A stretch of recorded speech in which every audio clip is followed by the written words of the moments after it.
Welcome to the CG Pro podcast. This is episode 63 with Shiva Khalily. Hopefully I Khalily, said that yep. correctly. Awesome. Um, welcome everybody. If you enjoy what you hear today, you can follow us at becomecgpro.com or in our Facebook group.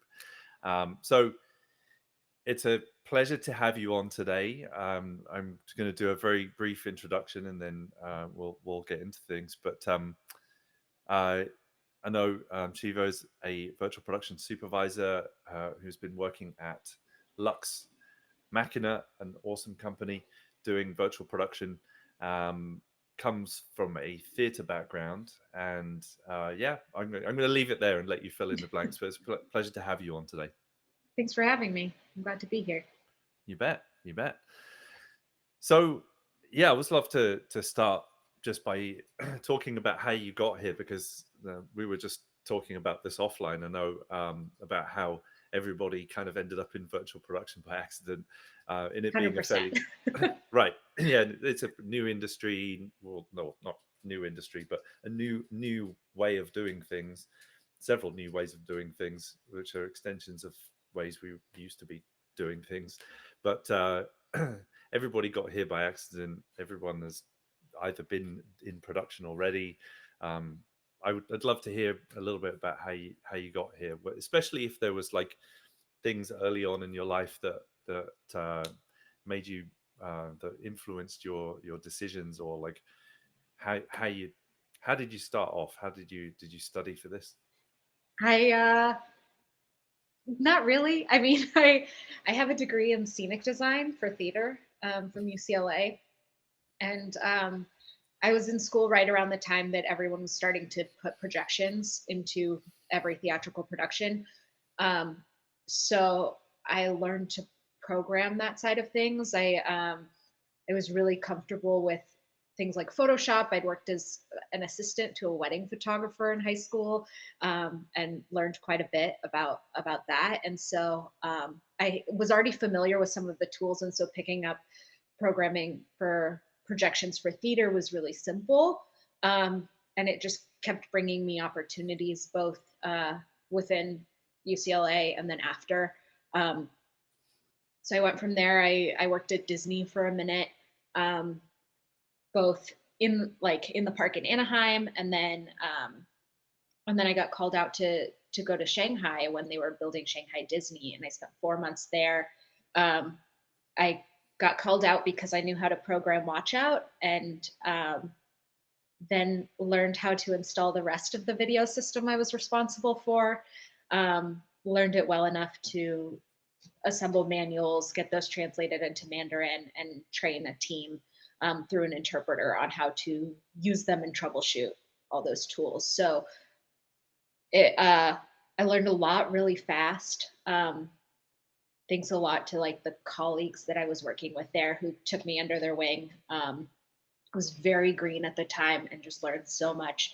Um, and when I got back, I thought I wanted to be in film, um, being like a production designer, because like that's a right sidestep from scenic design. And so I started working for a construction coordinator in TV. Um, Spent a couple years working for him and like really seeing the TV industry and realizing that being a production designer wasn't what I wanted. Um, but I loved getting to be on set. And so learning that I wanted to be on set, but in a different role, I think was valuable. And at the time, I was doing quite a bit of freelance work, both theatrical design, designing a lot of operas. And then I also was working as a wedding planner, which seems unrelated, but I promise it's related.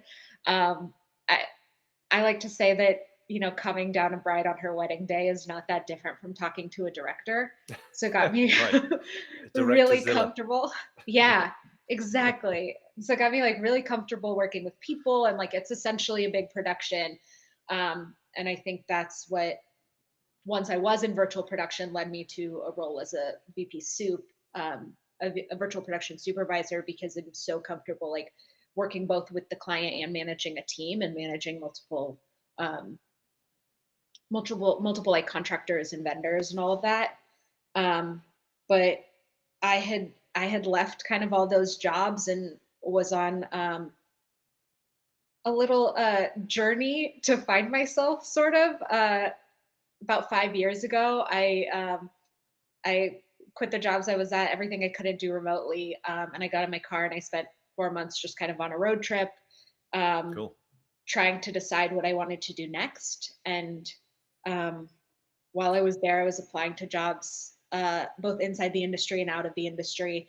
And I got a call from a friend out of the blue that said, "Hey, like Lux Machina is hiring. You're the right person for this job. You need to call them right now." Um, and so, entirely out of the blue, I'd called a connection that I hadn't spoken to in 8 years, something like that, and called him out of the blue and said, "Hey, Johnny told me to call you. Um, that's all the information I have." And it ended up becoming this incredible adventure. I spent over 5 years at Lux. I've gotten to work in every element of virtual production, in camera visual effects, specifically in that like volume building. And so everything from building systems and designing systems um, to programming to producing to camera tracking. Like I got to experience it all because I joined a company when it was 6 people, and Wow. really like scrappy. um, and um, and I got to grow with that company quite a bit. And so it's I mean, now we talked about this. I've left my job at Lux and like I'm looking for the next opportunity, but I got to grow quite a bit and get to really love this industry and love this technology. Um, yeah, that's kind of the story. That's Right. how. Brings us up to today. Yeah. Very cool. Well, yeah, there's so much in there, and I really loved how you were talking, particularly because this is something that really resonates with me, is the that kind of that what I describe as the or call the existential crisis, where you Mhm. crisis isn't a negative thing; it's a really transformational moment, I guess, where you're trying to figure out what's next, and I feel like that happens roughly every 5 years to me. And the way you explained it in taking what I used to call a perspective break by going away and doing something else completely, it's really difficult to figure out what you're doing when you're in the middle of it. But I think it's a great thing that you described there about going on your road trip and trying to get some perspective. What was that Mhm. like? What was that piece of time like? It In, was I call it my quarter life crisis. I had it was definitely a lot of confusion and self-discovery, in that I had always been on a kind of direct path of like, you know, I knew I wanted to go to university. I always kind of knew what I wanted to do next and what I wanted to try next. And then I got to a point where it was like everything I'd tried that thus far, like it hadn't been everything I expected it to be. Um, and I hadn't really found something I could like dig into and really like get passionate about. And so I think taking a break from all of that and getting myself out of my comfort zone and doing something with no path allowed me to kind of be comfortable with that. And then it was as though I came back to LA and everything fit together. Um, I got this job and a couple other like elements of my life just kind of like fell into place, and it's like everything had been up in the air and then just kind of fit. Um, and do you so do you feel like that was an important act, like the act of going away and just letting go? yeah, for me in particular, like I it was the first time I really let myself be unsure of what was next. And down to like a day-to-day basis, like I was just kind of going with the flow. Like I had all my camping supplies, I had a map of campgrounds, and then just let myself go wherever I felt like that day. um, and kind of uh, experience the the freedom of not having a plan, which I think fit really well. And like to intentionally not have a plan, I think was really valuable, because again, like so much of this industry happens on accident. Like, even my time at Disney, the one person who was deciding who was going to Shanghai had seen me program Watch Out one time, and like that was what made me the person that they sent to China. And then because I was there, I learned so much from it and made all these other connections that have then like, you know, become some of my closest friends and like favorite people to work with. And so there's so much like that happens that's out of our control, that like taking some of that control back without a plan, I think was really, really valuable for me and like my personal growth. That's And it cool. worked out Yeah. for my career too. So I'll take it. Yeah.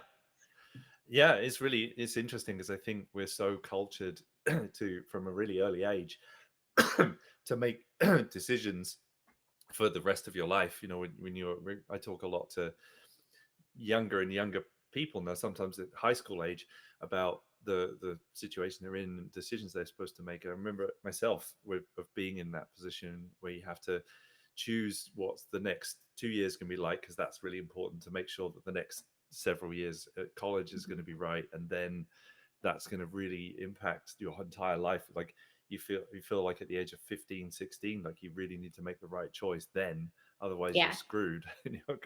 Life's not going to work out. And flash forward a little while of living it, and that's not true. But I think going to that age, it does feel like life puts a lot of pressure on you to figure it out, and to feel like you have this plan and you're just acting it out. Whereas when actually having a plan sometimes leads you down a path that isn't necessarily the right one for you, but Hmm. you feel that pressure to stay on it and keep on it. I've had a couple of career changes already because of that, just being on the maybe the road was right for a bit, but maybe not for forever. Yeah. And like I planned to come back from that trip, and I was looking at web design jobs, and the job in virtual production just kind of fell into my lap, and it's one of the best things I've ever done. Like I'm so grateful, and it was not at all the plan. It was so far off from the plan, and I just kind of took a leap. Um What do you think the sort of significant things that you did have control over that made it happen? um I I had a lot of like friends who'd kind of wound up in the same place, whether from Disney or from UCLA, or from other projects I'd done, had kind of gotten there. And then one of the like, I guess, skills I learned in Shanghai was that I'm not afraid of what I don't know, which I think a lot Mm, of people are. mm, Um, I knew that I was jumping into an industry that I knew nothing about, and so did Lux. Like they knew that they weren't going to find someone. I mean, 5 years ago there was no one with all these skills, um, and so they knew I had no idea what I was doing, and I knew I had no idea what I was doing. But we were both willing to take that leap, and um, I, you know, my friend who helped train me while I was at Shanghai Disney taught me to just read the manual, mm. um, which makes things suddenly so much less intimidating that there's a manual for it. So that willingness to read the manual, to learn it myself, to watch a YouTube video and Google the answers and slam my head against a wall until I get it to work. I think that is is one of the things that made me like appealing for Lux. Right. Your essentially your resourcefulness. Mhm. And lack of fear. Like Yeah. I think there's Yeah. so many people that particularly when you're looking at like a broadcast show or something that's live, there's so many people that approach it from a place of fear, and from a yeah, like a not wanting to, not want, like a fear of failure, I guess, and a fear of making a mistake that they will never try. Um And I think that willingness to try is uh, what makes certain people successful in this industry in general, like within all of film, within all of new technology. It's um, that willingness to just kind of jump in, try something new, see what happens. And if you Absolutely. fail, you fail. Yeah. Right. Yeah. And to be all right with that, to be Yeah. okay with the fact, like there's a sort of stigma around failure a lot of the time. There's a lot of discussion around the positive Hmm. aspects of it as well, the necessity of it, the need to try something new, because otherwise you're not going to do anything new if you don't try something new. And you see, you have to. But the fear can be crippling for some people, that it stops Hmm. them trying in the beginning. Are there any kind of tricks to that for you in because the fear part's still usually It's still there, there. It's always but there. There's yeah, I'm still the person during every broadcast show with my heart beating super fast, just like praying it works. yeah. Um, Particularly when we're doing like XR or something for broadcast, it's like there's so many variables, and if it doesn't work, it's very apparent. Um, Yeah. but I remember that the, I guess audiences approach art that they are passionate about with a sense of forgiveness that we don't always give people credit for, that like particularly when things are live, there's a forgiving nature about them. And like, yes, there will always be the person who like finds the massive failure and puts it on YouTube for everyone to see forever and ever, but the people who care are more excited about the parts that work. And in the end, like, there will be another show. There's always another show. um, there will be something else for people to get excited about, and you don't progress without some amount of failure. Right. So it's reminding myself that, and then still having the heart attack. Yeah. Being able to keep moving regardless of what you're seeing in front of you, just having that kind of faith component. Yeah. And we are doing that right now. This is live, being broadcast live currently, unless you're watching the replay. And to our audience, because of that, feel free to ask questions. We will do our best to get to them if you wish to ask questions. But yeah, this is a really interesting subject, because I think that running a school, I see a lot of people wanting to do. Essentially, this is what schools are. They're a place Mhm. where people are trying to have a transformational experience. They're trying to change. They're trying to accomplish something new, and trying to acquire skills to be able to do it. I've spent my life around people who are in that sort of existential transformational moment, and see a lot of the fear that comes in as a result, and see the people pushing through it, progressing through it. Are there any kinds of qualities that you think, or you've mentioned, just bearing in mind that, or the knowledge that it's kind of a necessary Mhm. part, that fear is necessary, that you will get through it, you always have. Are there any other kind of tricks to get to stepping past that feeling? um, I think there's a sense that like one of the challenges for me has always like been being honest with myself. um, and I guess explaining that one. I think it's hard sometimes to understand that like something that you've set your mind to isn't for you. Mm, And like for me, that thrill of a broadcast life, and that uh stress, for lack of a better term, like is something that I thrive on. I do really well under pressure. Um, it's not always the best thing for like my brain or my body, but um, I do thrive under it, and I seek it in a sense, but it's not for everyone.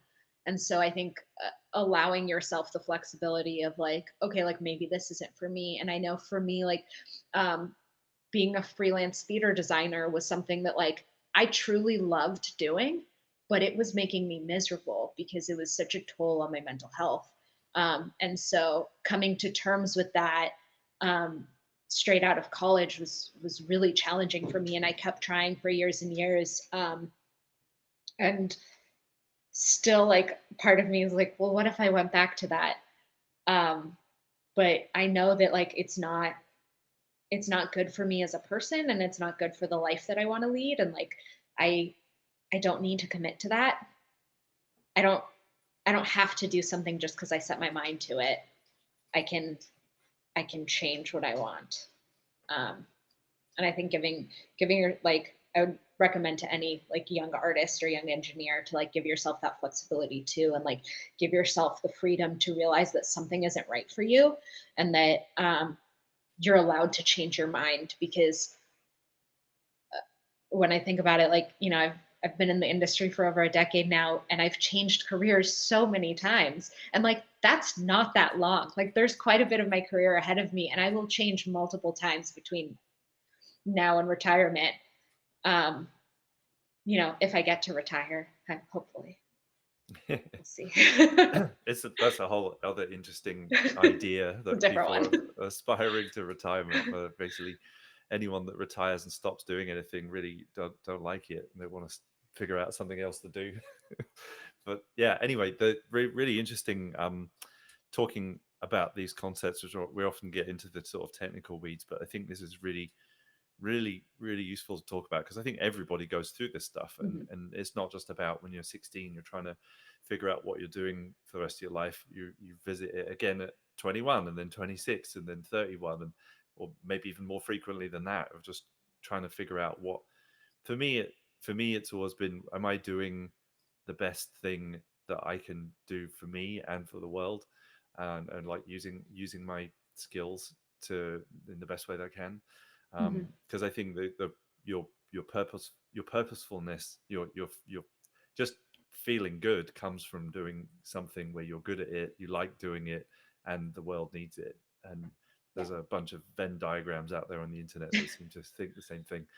But that seems to to Mhm. tally for me, where you're and you change during your life, you change and evolve yourself, and the world changes too. It's like talking about virtual production being a relatively new term. That's the world changing and coming up with Mhm. some new ways of doing things which weren't a thing before. And then you're changing and growing and experiencing things and seeing new things. What's your guide? What's how do you know what things you want to follow and what things you maybe need to let go? If I knew that, I'd be so much happier, Ed. I don't know. I Is it a feeling? Is it like, like It's a this feeling, excites yeah. you, and that like is just something? So I Mhm. wanted to be a character animator at the beginning of my career, and I realized after 6 or 7 years of torturing myself into pushing myself to be one of those, that I actually didn't really like the mechanics of the job, Yeah. and I wasn't getting much better at it because I wasn't putting the hours in. But it took me years to acknowledge that and be honest with myself about that. Mhm. So I think it's just an interesting idea of like how you get that insight of when it's time to move on, and or what it is that you're being pulled towards. So it's a very, Yeah. I know it's quite a deep question. So I think it's a lot of like it takes a long time to figure it out every time. Like every time I make any sort of change in my career, it's been a okay, well this isn't working for me, and then trying to reflect on why. Um is it the space I'm in? Is it the job itself? Is it other things in my life? And trying to figure that out. But I think some of the things that I look for in any job, in any project, is a sense of motivation.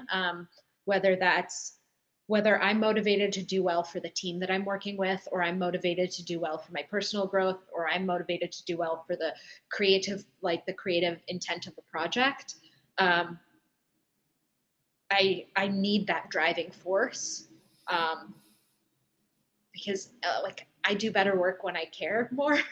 yeah, um, and so that's really appealing. And like I think for me, like having a good team, having a team that I care for is one of the top motivational factors there. And I think that's why I loved my job at Lux so much, was yeah, because I got to work with some incredible people who cared a lot.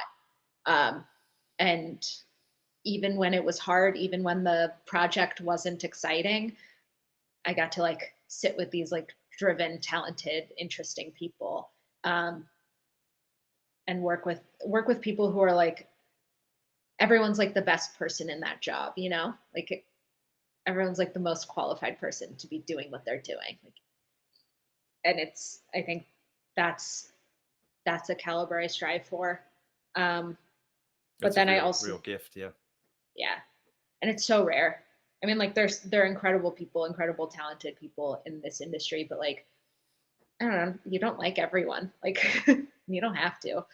But to really care for the people that you're working with and have mass amounts of respect for them is such a gift.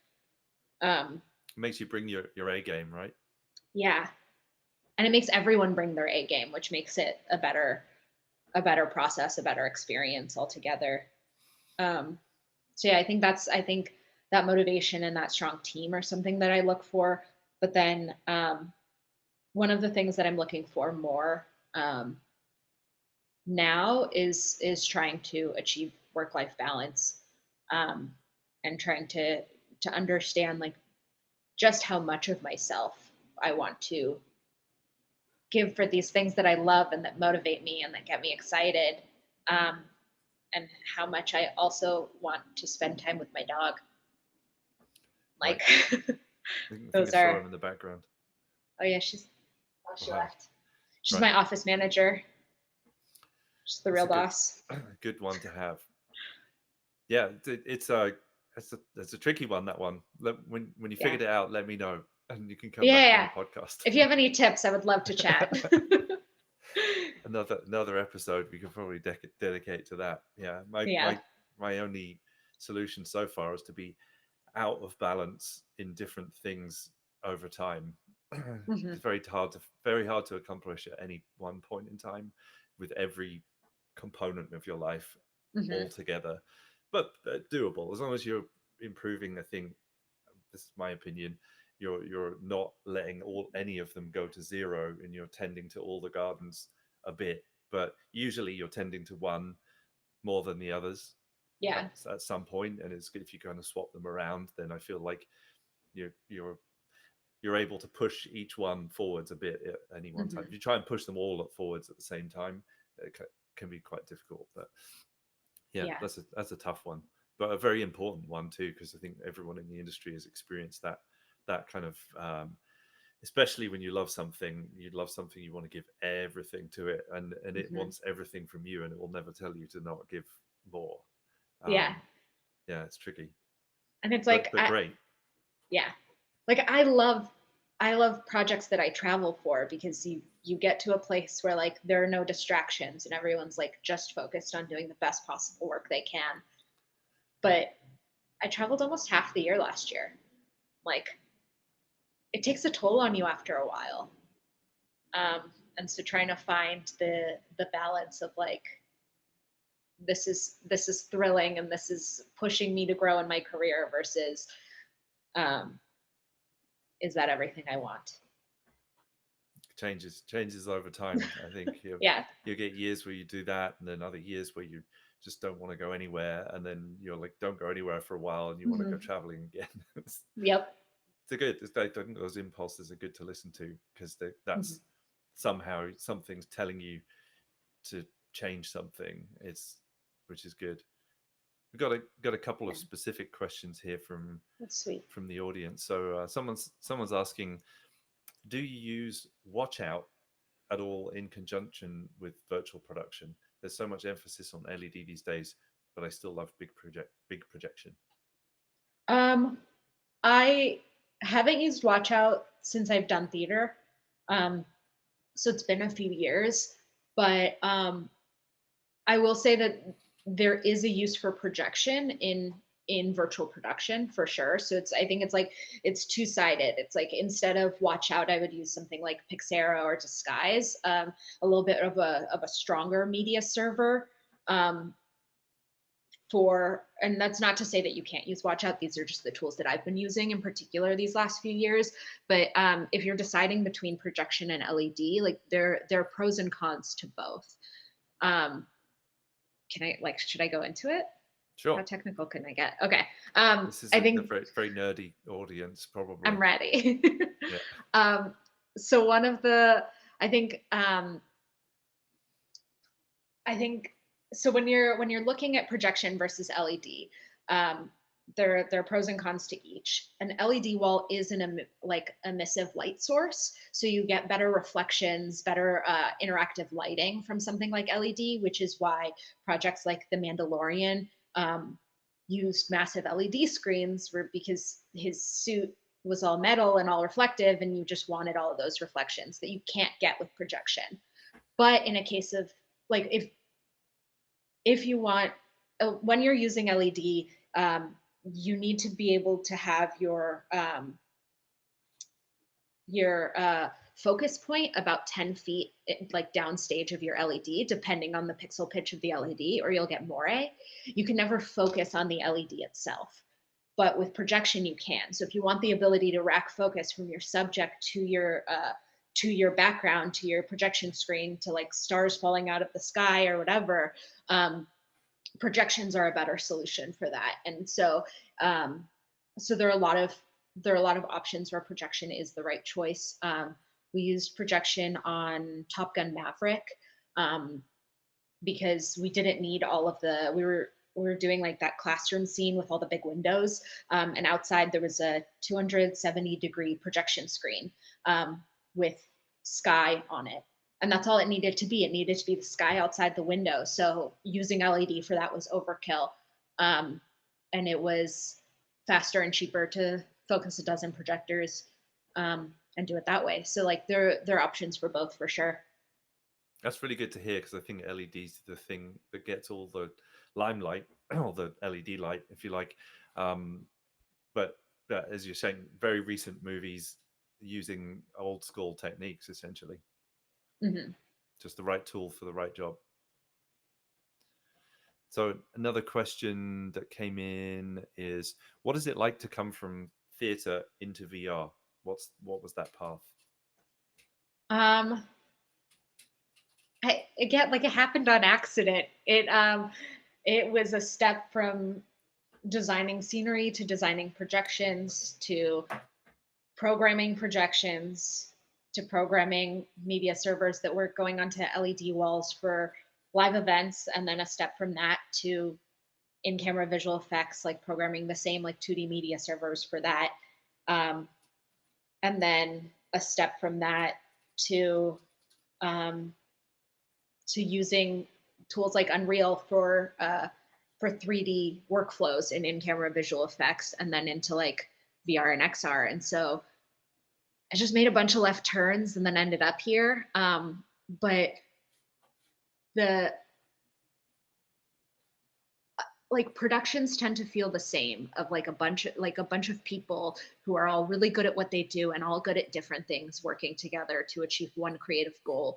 And so that translates really well from theater to something um, like XR, like virtual production. I mean, a lot of the the core team of Lux were theater lighting designers, before they got into this, and it's just like it's a combination of working with a team like that, and then also just being enough of a nerd to be excited about the technology and being like, hey, this is cool. What else can we do? What can we do next? So you obviously leverage a lot coming from using the same technologies in live, where all this was borrowed from live events and borrowed into the film world. What was the kind of diff like in kind of coming into the film side of things? How much was there to learn about how film is made and the culture and the kind of Unreal Engine being one of the tools, I guess? Hmm. I mean, there are differences in culture between a theater production, a film set, and a broadcast show, and each one like takes a little bit of getting used to understand both the like culture and the hierarchy and the like structure of those teams. Um, so I think it just takes time. It takes time being on them, time like a little bit of time being uncomfortable and not knowing who to ask, and walking up to someone and being like, hey, I don't know the answer to this. Where should I start? Who should I ask? Where should I go? That kind of thing. And like that, it takes putting your ego aside a little bit, um, which is always hard. But Everyone's yeah, got one. yeah, um, But yeah. yeah, humility is a great Hmm. an important one of the first pieces of advice I got stepping into the industry. I remember meeting my person that ran the first visual effects company I worked for and asked for their. I just went to go say hi and then gave me some advice. I can't remember if I asked for it or not, but they said be nice. That was one of the pieces of advice: was be nice Yeah. because this is a community effort, and you never know who it is that you're meeting with or talking to, or whether you're on the way up or on the way down. You're like your people will help you on the way up, and they'll remember you in the future. And just being humble, being curious, being driven, be nice. I think Hmm. it's good advice on the non-technical end of how to succeed in the industry, how to last in the industry. For sure. Yeah. And like, I like to study the call sheet before Mm. almost every shoot just to get an understanding of like what all these roles are and what their structure is. And it's not always super telling, but it just kind of gets me comfortable and gives me a chance to like uh try and remember people that I've met before too. Like you know, we meet so many people in this industry and we're each other's allies and best friends and confidants for a week and then we don't see them again for 3 years. And so being able to like take a minute with the call sheet and review the names and remember who I'm excited to see and maybe send a text of like, hey, I get to see you next week in Korea or whatever, um, is really like it's really helpful and really grounding in a way of like reminding yourself like, you know, like these are the people that make me excited about my job. Yeah. Right. Yeah. Yeah. It's good being prepared, but also, um, yeah, the people side of it is huge. Do you have any like? Do you have a favorite project that you got to work on in virtual production? Ooh. Um, I wonder if it says something about me that like when I think of my favorite project, it is immediately the hardest project I've ever done. I was gonna say, yeah, And yeah, it's yeah. um, League of Legends Worlds 2020. We got to um, work on an XR stage um, that we built for everything from play-ins through semifinals of this esports tournament. And so this was fall of 2020. I spent almost 2 months in Shanghai, um, starting in quarantine and then ending up building the stage and running it for weeks. We did 270 hours of live broadcast Wow. XR content with 4 cameras, and like it hardest thing I've ever done, and absolutely the coolest thing I've ever done. And like I- that, like I look back on clips from that, and there are parts of that show that like, and you can like Google the behind the scenes part I stuff, but have. like Yeah. there's a like there are shots that I watch and I'm like, well, that wouldn't have worked if that dancer wasn't on every mark and that steady cam up wasn't kicking ass and like just following the fact that what was in his camera view was not what was outside. And the guy wrangling his cable running after him and the VAD team creating something that I never would have imagined. And I just like it was a group of people that were really passionate about trying something completely different, and they were so willing to learn. And I think that that's a lot of the hurdles of virtual production is that like we're utilizing new workflows that a lot of people who've been in the industry for like years and years aren't super comfortable with. And there's so much about like this industry that like I think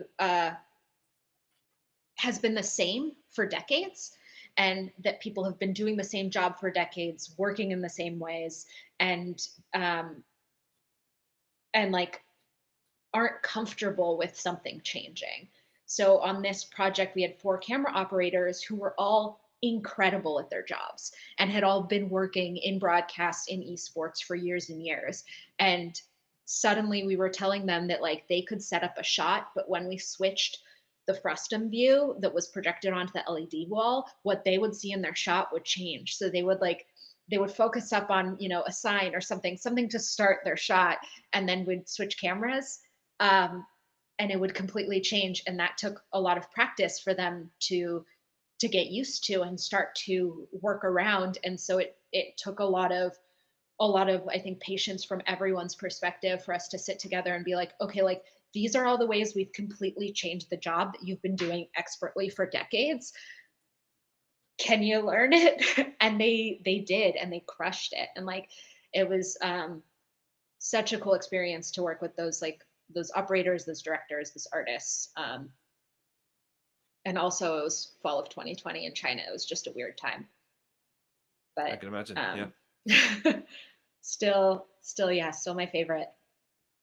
That's cool. Yeah, definitely really interesting that you went for the difficult one. I was wondering if you would, and I often do if I'm asked that question, because sometimes it's the at the time you're maybe feeling the pinch a little bit, but afterwards you just realize how much. Maybe this is true for you. It's usually for me the ones that make me grow the most and the ones that I Mhm. like because of that. But at the time, they can be yeah, they can be stressful and difficult moments to get through, but they make you grow the most usually. Yeah. Yeah. It's a And like, real yeah. Sorry, go ahead. yeah, I think that one posed the most like technical and creative challenges. And there was no choice but to figure it out. And like everyone was eager to figure it out. I think that's still like the biggest XR project I've ever done. And it was live, which was a whole other hurdle. And we were live switching cameras, which was just another journey. And so there were like so many steps to what made it cool that like it was exciting. It was I'm still like so proud of that project and that team. I bet. Yeah, well, it was very cool. I was aware of that at the time, um, and yeah, very definitely impressive. Everybody should go check it out for sure. How about in the movie side?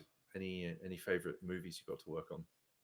Um, I will be honest, I haven't worked on a ton of movies. I've done Okay, um I guess Top Gun, you did. three, Uh, 4 in my time at yeah. Lux. I got to do Top Gun, which was great. I really also loved working on Bullet Train, Hmm.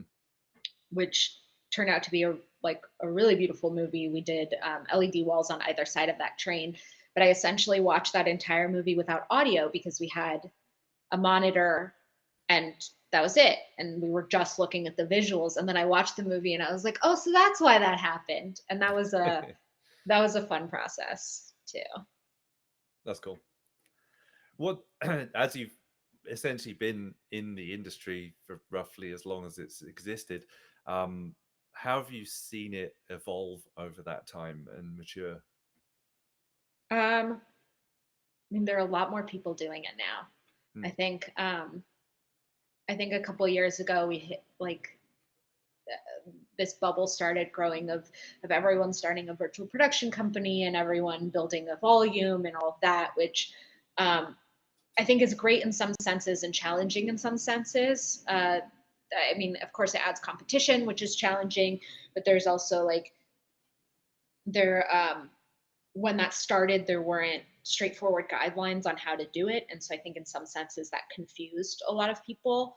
Um, but uh, I think like it got a lot more people with their hands on the software, which I think is really exciting, or their hands on the tools to do these things, and it became something that more people could use. And I think, I mean, like it was our problem on or our biggest challenge on Worlds,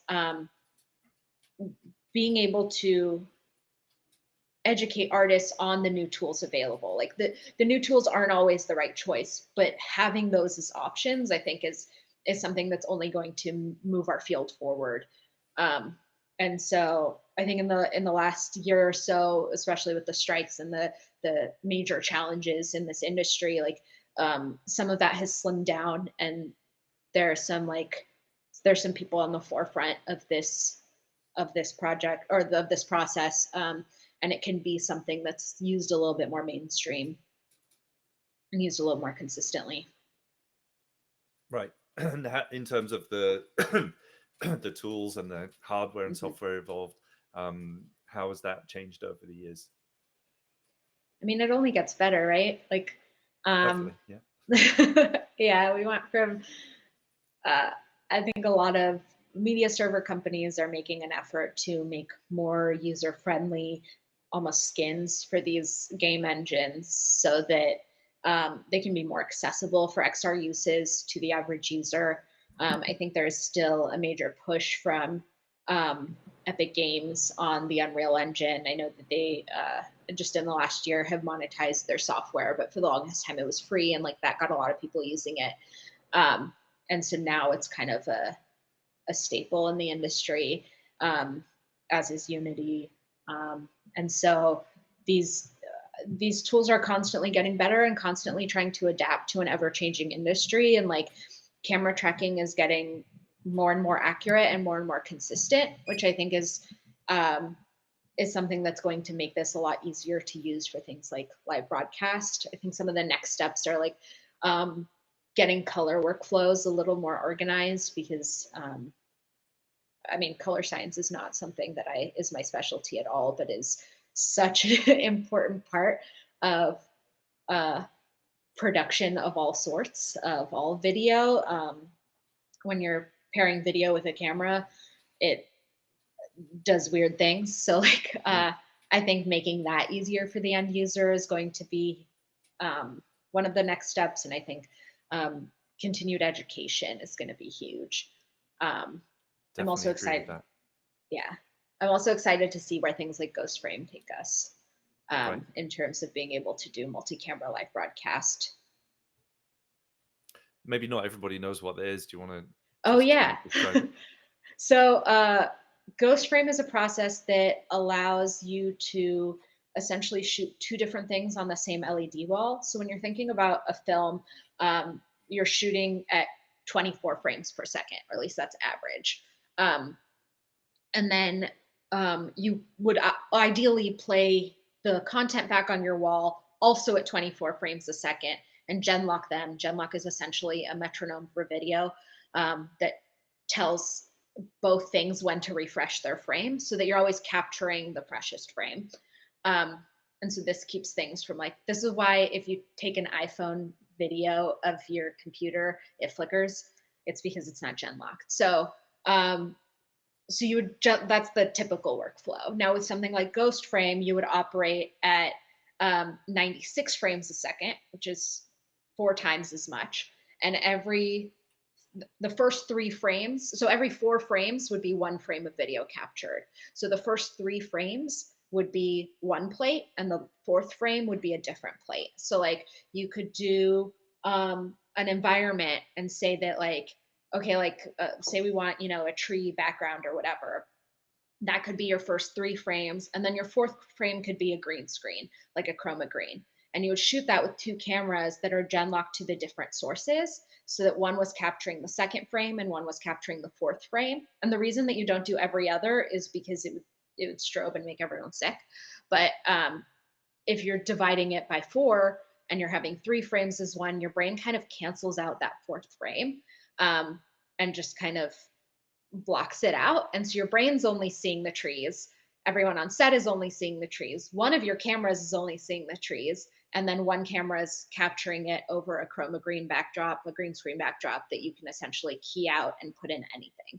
So um, that's very useful for projects where like the director's not fully sure that that finished environment is finished, or like they might want to change some things. So they're capturing green as a backup. It's also really useful for if you want to give it like 2 backgrounds or something, or like in broadcast environments, maybe like being able to record someone sitting at like a sports station desk and then also on the field. Um, and so it gives you that flexibility of doing multi-camera better. I think it also allows you to, if you're doing a 2 camera shoot in 3D, uh, one of the tools that we use in camera visual effects is tracking a frustum. And so that allows us to capture what is seen in the field of view of the camera, and project that onto the LED wall. And that works until two cameras cross paths and then one needs to win. But if you're doing this ghost frame like multi-camera workflow, those two paths can cross each other and just be capturing at different rates, and be capturing each their own frustum, each um, their own field of view in perspective. Right. Does Allowed that to make that. sense? It definitely did to me, and I think to others too. But yeah, thanks for going through that. I know it's not everybody knows what it is at all, but probably people don't know all the different things that you can do with it potentially. So yeah, it was really really cool to hear about that. Um, also, um, any thoughts on, I'm going to call it machine learning, AI, if you like? That seems to be a very hot topic right now. Any places that you're seeing that already showing up in workflows, or any thoughts on it? Yeah, I think some of the ways that we've seen tools like this, or at least like the starting point of tools like this in use, is for automating camera tracking calibrations by um, projecting a grid and essentially using the computer to detect where the camera is based off of that and set origin points that way. So I think that that will continue to grow and fine tune and become better. Um, I think there's so many possibilities that like someone's going to find some really cool way to use these tools. The same way we ended up with virtual production in a way that people didn't entirely expect. I think that AI and machine learning will be used to enhance virtual production, but then also create new filmmaking tools and um, new tools of creation in general. Right. Yeah.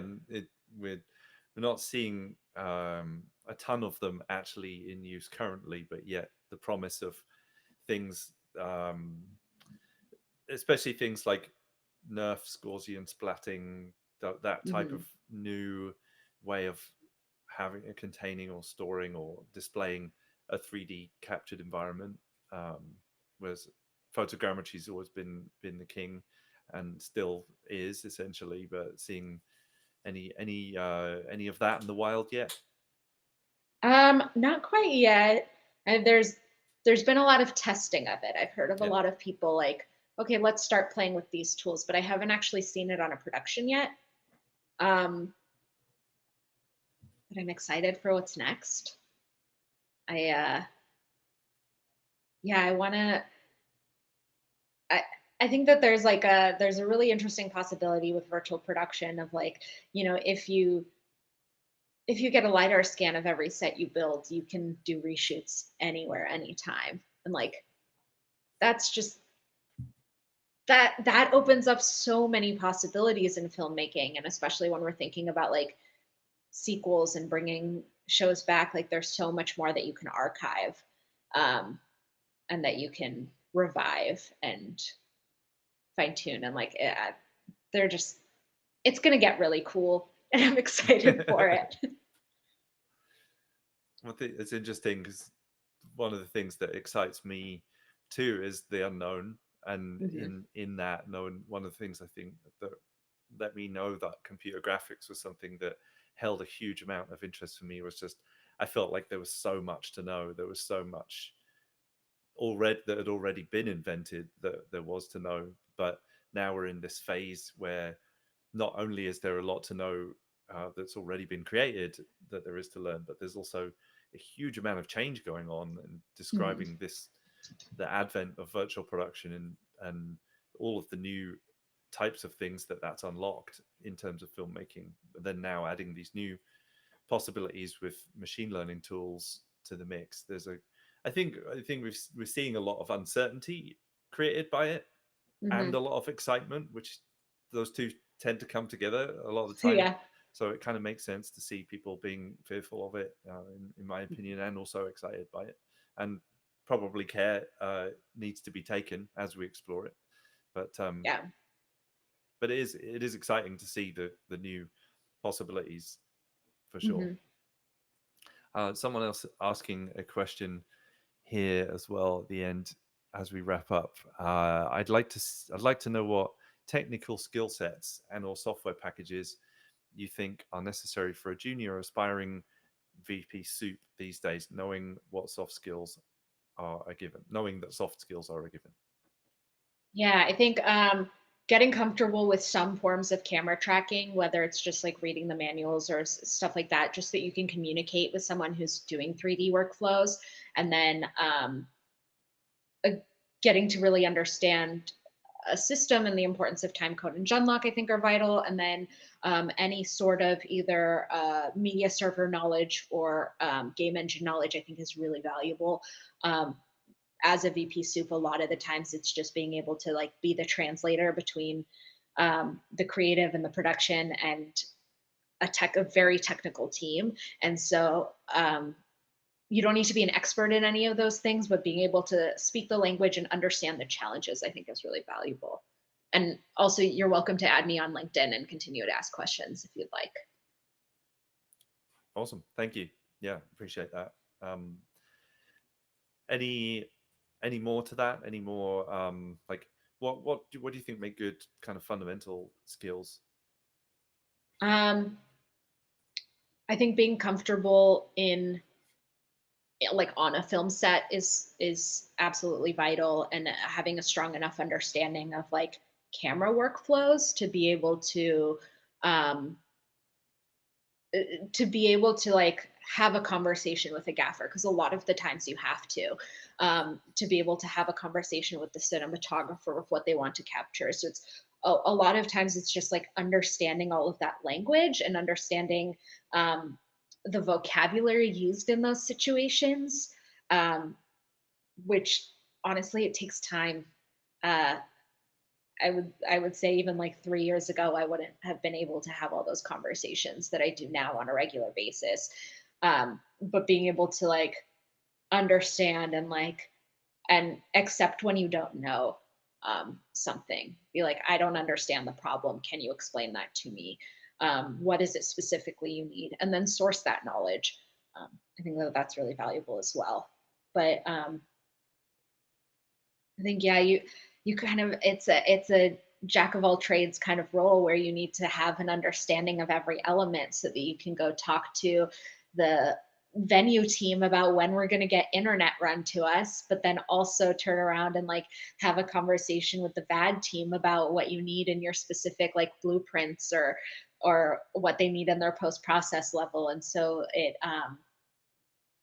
it's it just takes time, and I would say don't rush yourself. You don't have to know everything the first time you do it, and be willing to accept when you don't, and say so to the right people, say so to your team.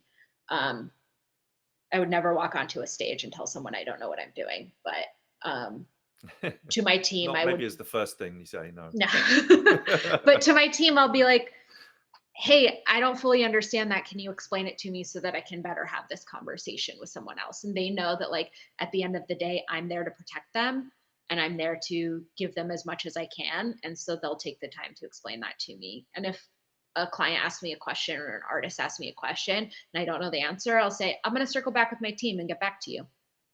Yeah. Yeah, it's really important. I totally agree to not claim that you know something when you don't, and say something just you're making up, hoping that it's right. But like being real about it, but also bringing that certainty that the person that your Mhm. client is going to get the solution, and you're working on it, and just bringing that confidence and certainty to them as you're working on it. Yeah. Yeah, very very cool. Well, is there anything else that you'd like to share with our audience? Any places that they can follow you? Any? I know you've generously offered your LinkedIn connection. Thank you for Yeah. that. But yeah, anywhere else? Yeah, feel free to add me on LinkedIn. I mean, I'm also on Instagram, but it's not nearly as interesting. So like the LinkedIn's in the chat. Awesome. Yeah. Well, thank you so much for being with us today. I really appreciate it, and it's been a really fascinating conversation, going all the way through lots of technical things, but lots of very fundamental things that I think apply to probably to several industries, but certainly to Mhm. this one. Some often not talked about things, and then even things to do with your own personal journey and discovery and the ongoing exploration of what we're supposed to be doing on planet Earth. I really appreciate you being here today. Thank you so much for having me. This has been great. You bet. Well, hopefully we'll get to have you back sometime and talk about the next part of your journey. Yeah. When I That'd be figured great. out work-life balance, I'll call you. Definitely call me on that one. I will do a two episode special at least. Perfect. Awesome. Well, thank you. And thank you also to our live studio audience. Thanks for being here and making this a great experience, and for asking good questions and sponsoring the conversation in that way. Um, I'd also just like to say, on the side of CG Pro, the school, we have an open day tonight. If anyone's interested in joining us for that, during the open day, we'll go through some example instruction. We'll get to meet some instructors and some recruiters. So I just wanted to put that out there. Hopefully, the links will be going into the chat about our open day. We also have a brand new event calendar on the website at becomecgpro.com, where you can see all of the live events that we do, including these podcasts. So if you're ever curious about the things that we're doing, the live events that we're doing, go check out our event calendar. And again, thank you all very much. I hope you're all having a fantastic 2024 already. This is a great time, I think, to reflect on the previous year and think about what you accomplished, what you didn't, reasons for that. Think about goals for this year. I've certainly got some of my own, stuck them up on the wall, and chipping away at them already. But it's a great moment to do that. Either way, keep doing awesome stuff, make cool art, push yourself, go for some big goals this year, and we're here for you. CG Pro is here for you, if we can help at all with that. But thanks again for a great podcast, and we'll see you all again in a couple of weeks for the next one. Take care, everybody.